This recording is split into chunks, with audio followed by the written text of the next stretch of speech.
Alrighty, we are actually out here at Pick and Pull. I've gotten a couple parts for the Ranger today. I was actually out here getting a back window, and unfortunately none of them were sliders, but an intact non-sliding window is far better than a broken slider. So also right now I'm in the middle of removing this tack cluster. From everything I read in the forums, the tack cluster should just be plug and play no matter what engine size, as it doesn't get like a signal from the tack directly or something, or from the, from the coil directly, like the computer tells it what to do.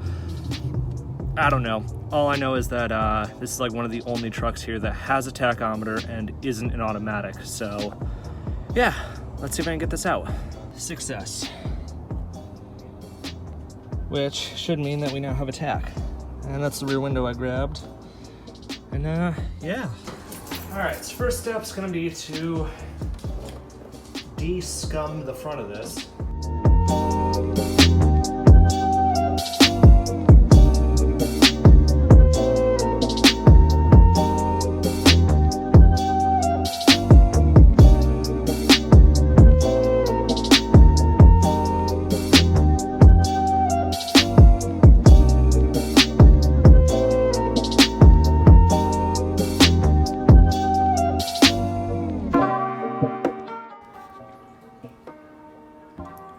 Alright, ain't perfect, a lot better than before though.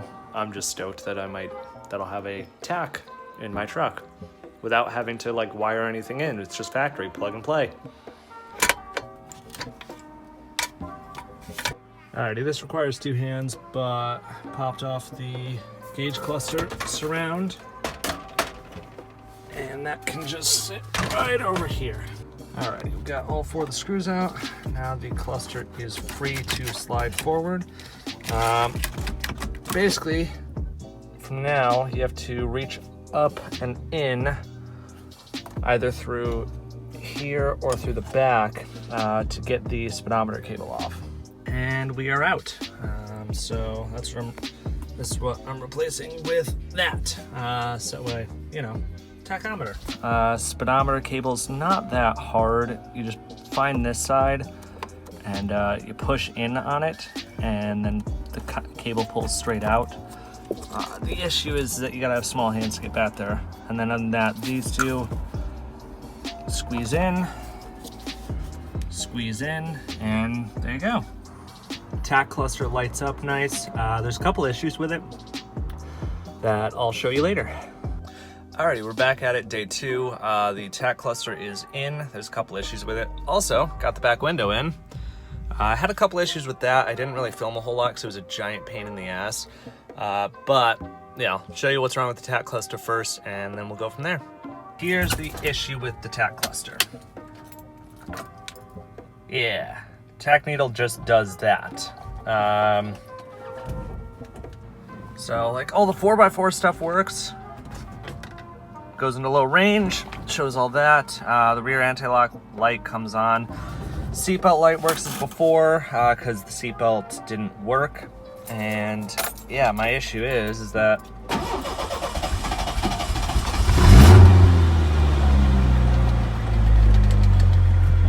even with the truck just sitting on, the tack reads super high. So I may run with it, I may not, who knows? But yeah, let me show you the back window. So yeah, so here we have an intact back window. Gasket ripped a little bit here, and I mean, see way over there in the corner. But I mean, hey, the glass itself isn't broken. And yeah, from the outside, that's a lot better than having, DuPont's Tyvek. Looks like it's good seal all the way around. So yeah, pretty stoked. I'm in my truck, and we're gonna see together if the rear window leaked.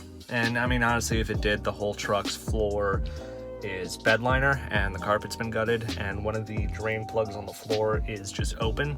So it's not like anything's gonna get moldy if it does, but hey, there you go. All right.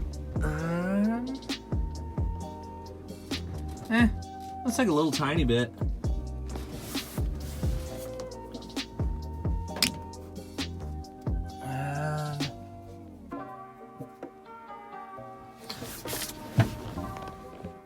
Nothing over here.